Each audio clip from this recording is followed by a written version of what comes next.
4세기에 유명한 교부 크리소스톰이라는 사람이 있었습니다. 설교를 하도 잘해서 별명이 황금의 입이라고 불리웠습니다.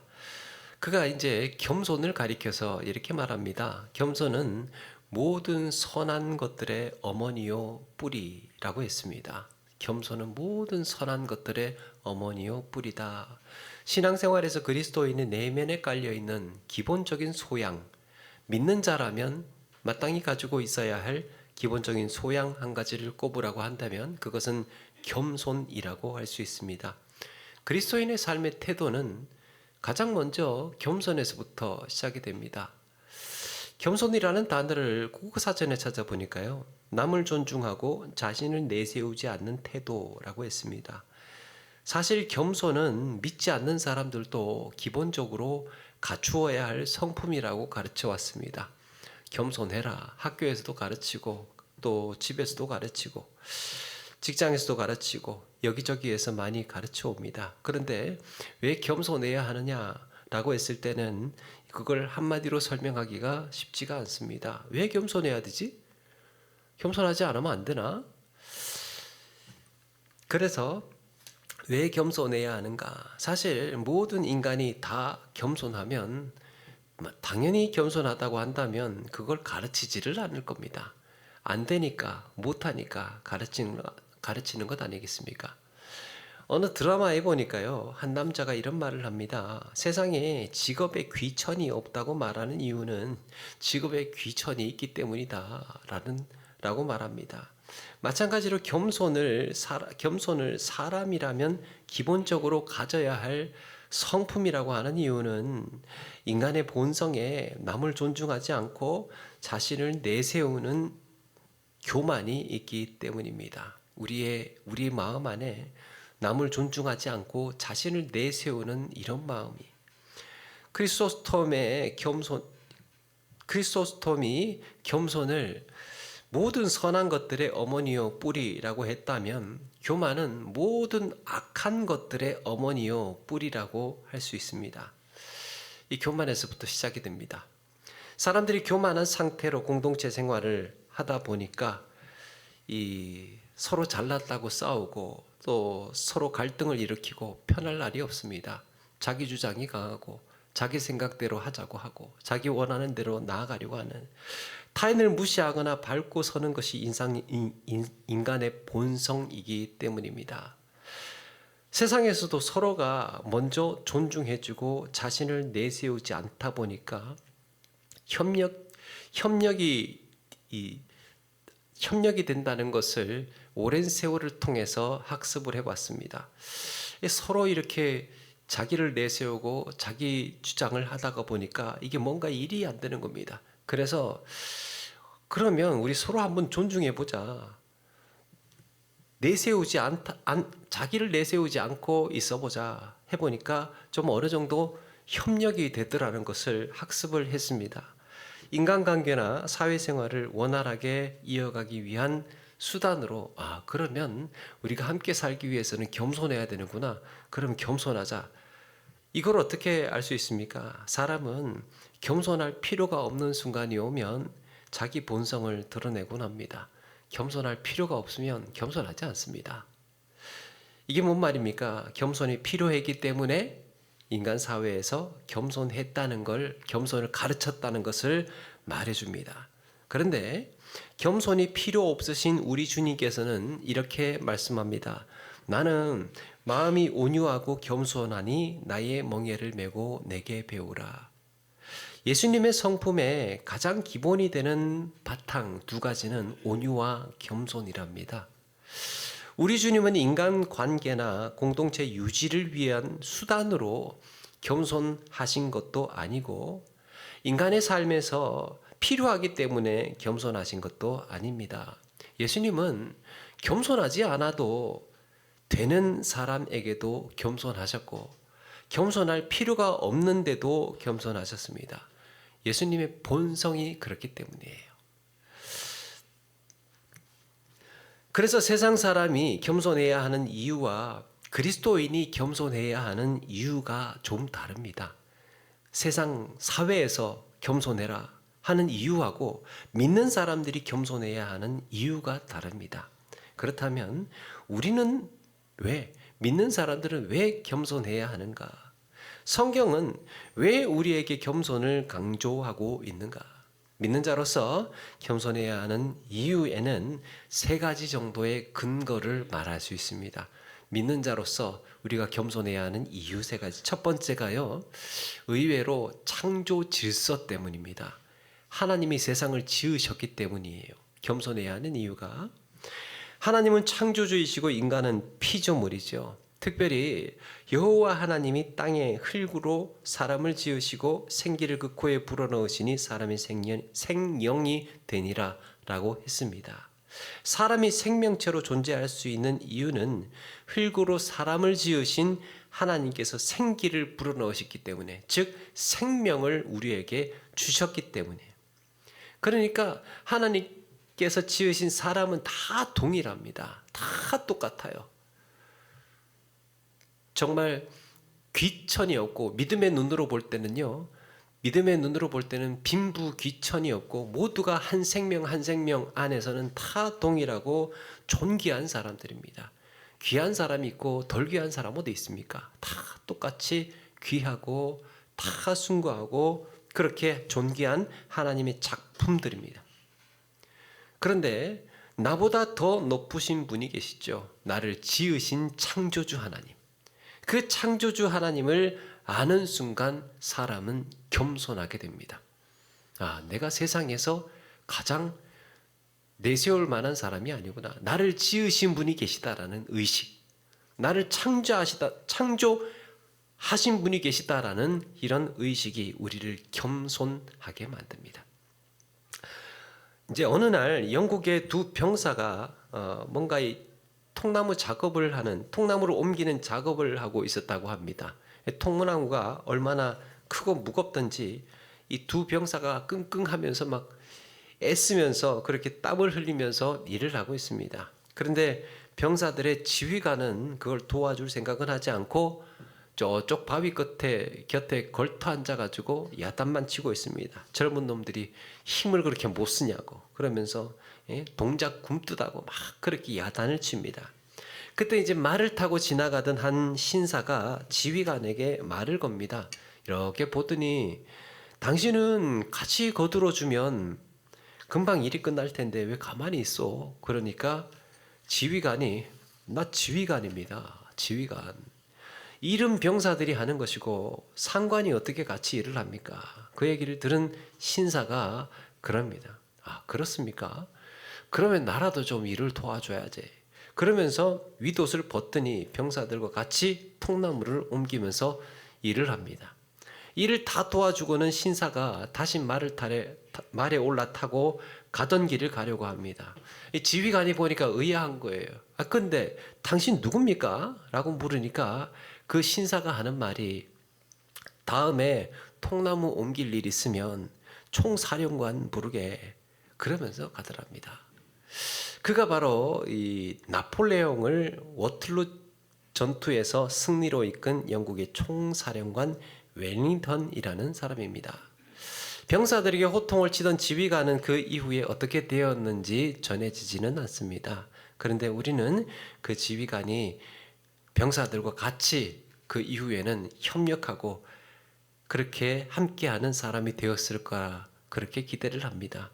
자기 신분이 높다고, 계급이 높다고 거드름을 피던 지휘관은 자기보다 훨씬 높은 상급 지휘관을 만났을 때, 얼굴도 모르는 총사령관을 만났을 때 무엇을 깨달았겠습니까? 자신의 위치를 깨닫습니다. 자기의 위치.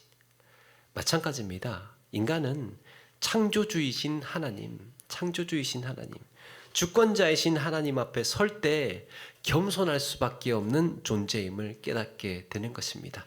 사람은 다 동일해요. 사람은 다 똑같습니다. 그런데 우리가 겸손할 수 있는 근거가 어디서 찾겠습니까? 하나님이 계시기 때문이에요. 하나님이 계시기 때문에. 믿음은 내가 만물의 이런 존재라는 사실을 깨닫는 것, 아는 것입니다. 우리가 겸손해야 하는 두 번째 이유는 우리가 죄인임을 인정하기 때문입니다. 죄인이라는 고백. 하나님은 광야 40년을 지내면서 그들을 시험 마시고 훈련하셨습니다. 내 하나님 여호와께서 이 40년 동안에 네게 광야 길을 걷게 하신 것을 기억하라. 이유는 너를 낮추시고 너를 시험하사 네 마음이 어떠한지 그 명령 지키는지 지키지 않는지 알려 하심이라. 하나님께서 그들을 광야의 길을 계속해서 걷게 하신 이유는 낮추시기 위해서랍니다. 낮추시기 위해서. 이 길 아니잖아요, 하나님. 하나님, 저기 가면 좀 더 편하게 쉴 수 있잖아요. 저기 가면 그늘이 있잖아요. 아니, 왜 이렇게 땡볕에 우리를 천막을 치고 쉬는 겁니까? 그러면서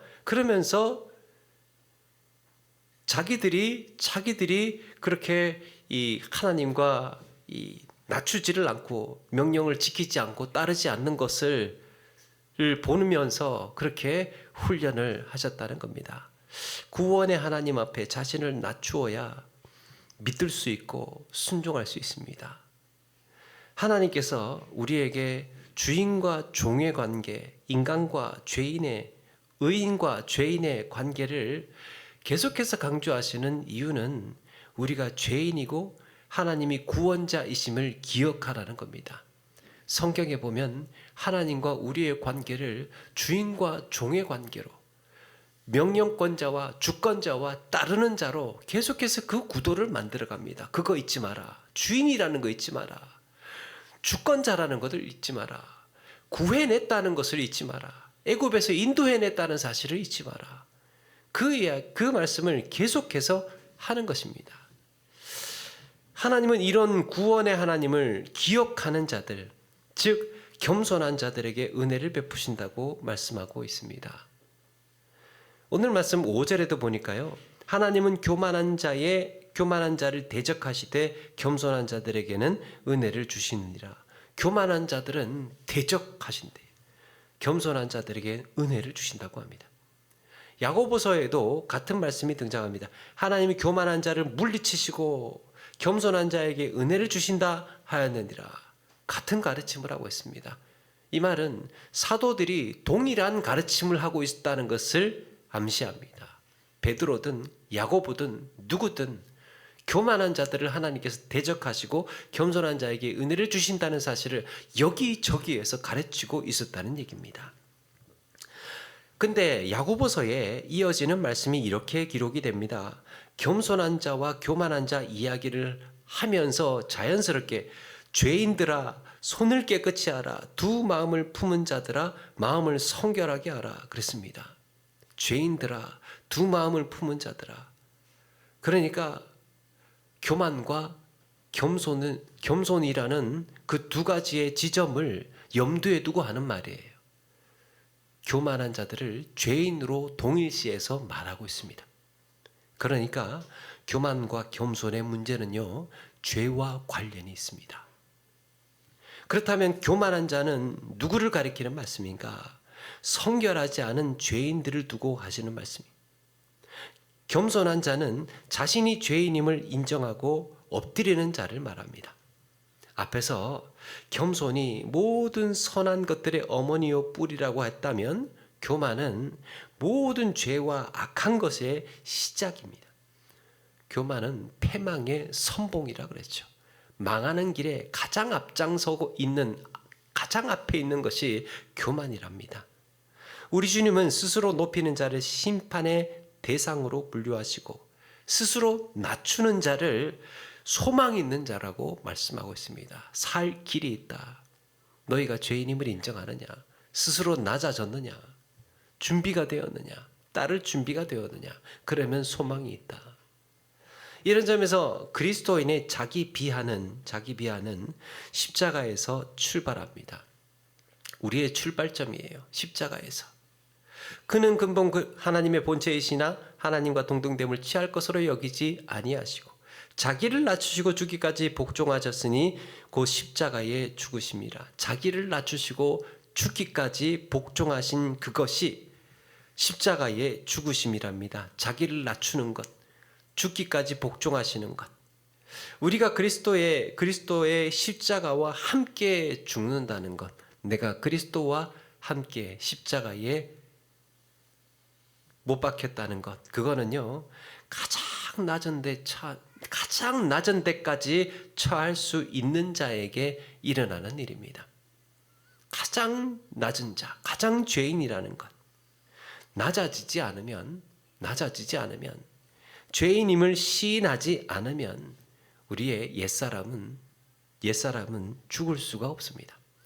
그냥 옛사람의 본성 그대로 살아가는 거예요. 그래서 겸손한 자들의 언어가 있습니다. 겸손한 사람들이 자주 쓰는 언어가 제 잘못입니다. 제 책임입니다. 제 불찰입니다. 제가 죄송합니다. 이게 겸손한 자들의 언어입니다. 그러면 교만한 자들의 언어는, 교만한 자들이 자주 쓰는 말은 무엇이겠습니까? 내가 뭘 잘못했는데? 네 책임이잖아. 너 때문이잖아. 사과는 네가 해야지. 잘못은 네가 했잖아. 하나님이 심판자가 아니라 자기가 심판을 한 거예요. 우리가 예수 그리스도께서 우리의 유일한 구원자가 되시며 우리가 죄인임을 시인한다면 거기서부터 겸손의 삶이 시작되는 겁니다. 그래, 내가 죄인이다. 내가 하나님 앞에, 주님 앞에 죽을 수밖에 없는 죄인이라는 사실을 시인하고 인정한다면 거기에 뭐가 임한다고요? 은혜가 임한다는 거예요. 하나님께서 은혜를 주신답니다. 자기가 시인하고 내가 잘못했습니다. 내 책임입니다.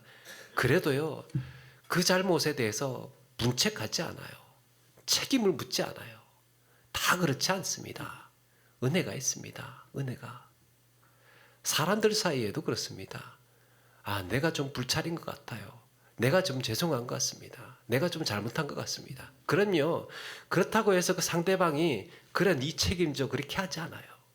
그래 네 잘못이니까 네가 다 알아서 그렇게 하지 않습니다.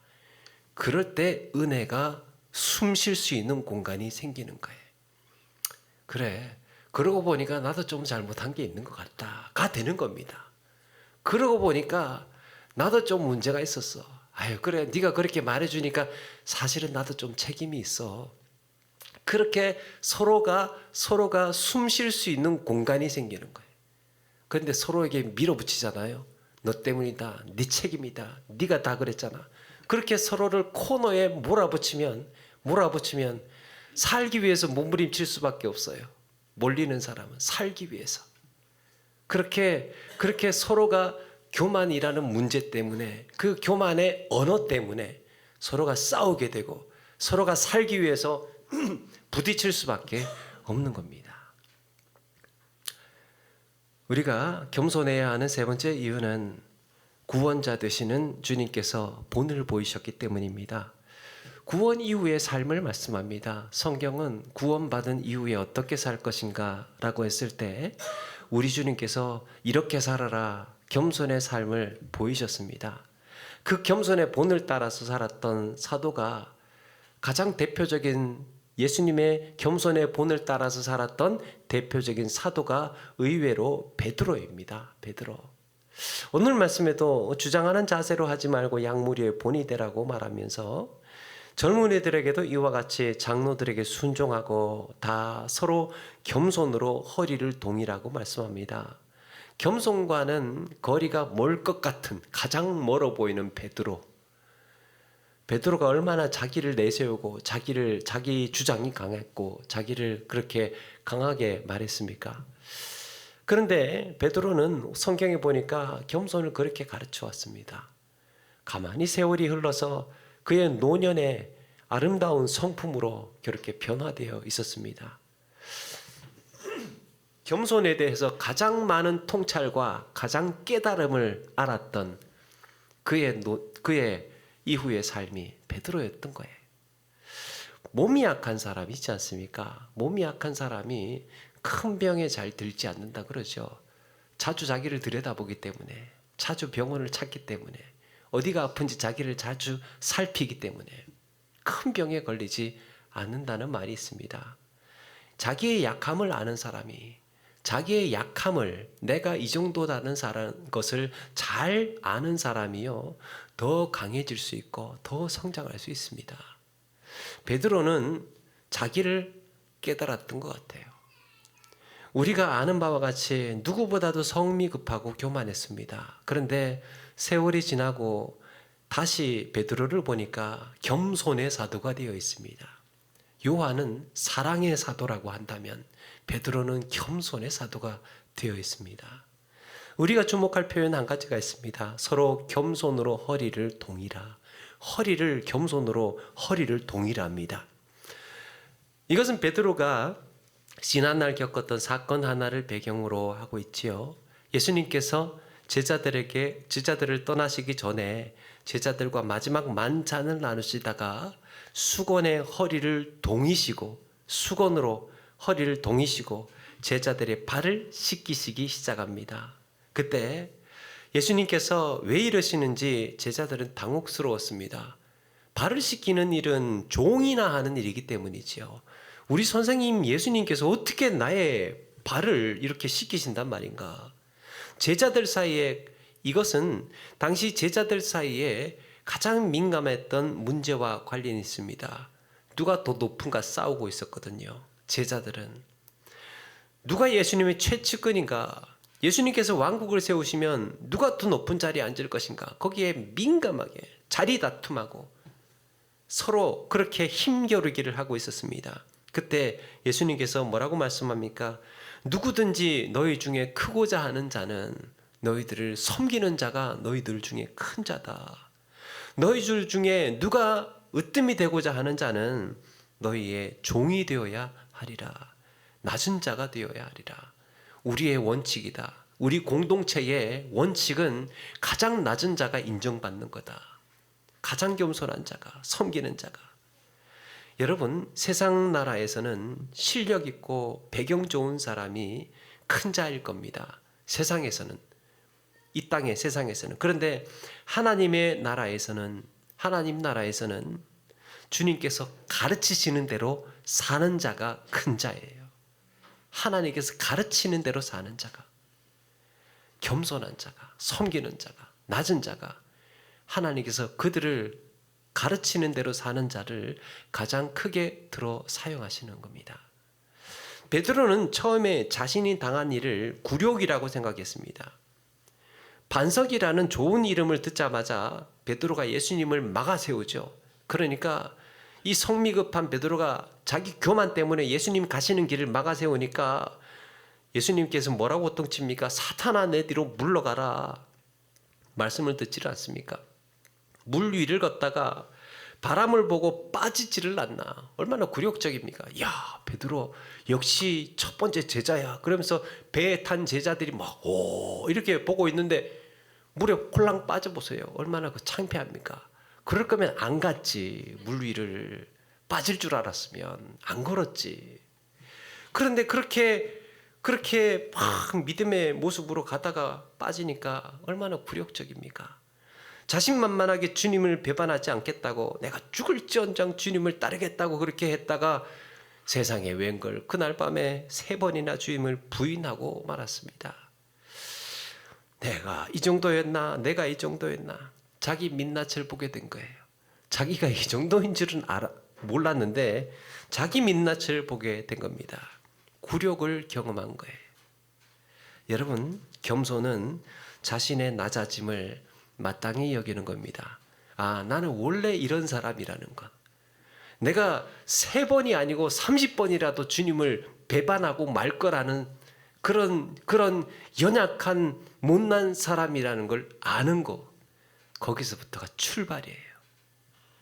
내가 물 위를 걷다가 나도 베드로뿐만 아니라 나도 얼마든지 바람을 보고 두려워서 물에 빠질 수 있는 사람이라는 것을 아는 것. 주님께서 나를 한껏 높여줘가지고 내 어깨에 힘이 들어가고 내 자부심으로 내 자랑으로 살고 있다 하더라도 나조차도 얼마든지 순식간에 넘어질 수 있고 실수할 수 있고 시험에 들 수 있고 망가질 수 있다는, 무너질 수 있다는 것을 아는 것, 거기서부터 시작할 수 있는 그 태도가 바로 겸손의 태도입니다.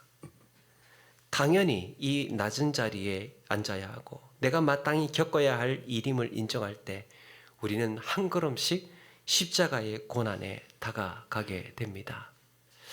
6.25 전쟁이 한창이던 시절에 그 포탄에 실명을 했던 한 여자아이가 있습니다. 한 만 3살 정도가 되었던 여자아이였는데 그 아버지가 이제 처자를 데리고 피난을 하던 중에 삶을 비관합니다. 막 공포가 밀려오는 거예요. 야, 차라리 이럴 바에 죽는 게 더 낫지 않느냐. 그래서 그 달려오는 트럭에 가족을 끌어다 안고 모아놓고 그 길에서 자살을 시도합니다. 우리 다 같이 죽자. 이제는 못 살겠다. 근데 여자아이하고 그런데 실패하게 된 거예요. 다 못 죽은 겁니다. 그리고 여자아이하고 이제 그 여동생을 이 아버지가 이제 완전히 멘탈이 나갔는지 여자아이하고 자기 여동생을 강물에다가 던져버립니다. 근데 동생은 떠내려가고 가까스로 엄마가 그 강에 뛰어들어서 이 아이를 건져냅니다. 여기에 이제 격분하고 낙심한 엄마는 아버지를 떠나버리고 아버지도 이 아이를 고아원에다가 맡기고 떠납니다. 10살이 되던 해에 홀트 아동 복지회 주선으로 미국으로 입양을 하게 됩니다. 세월이 흐릅니다. 음악에 재능이 있던 그는 대학원에서 미국에서 이제 성악을 전공하고 또 비엔나로 유학을 떠나게 됩니다. 앞을 보지 못하죠. 포탄 때문에 실명을 해서 그 섬광에 실명을 해서 앞을 보지 못합니다.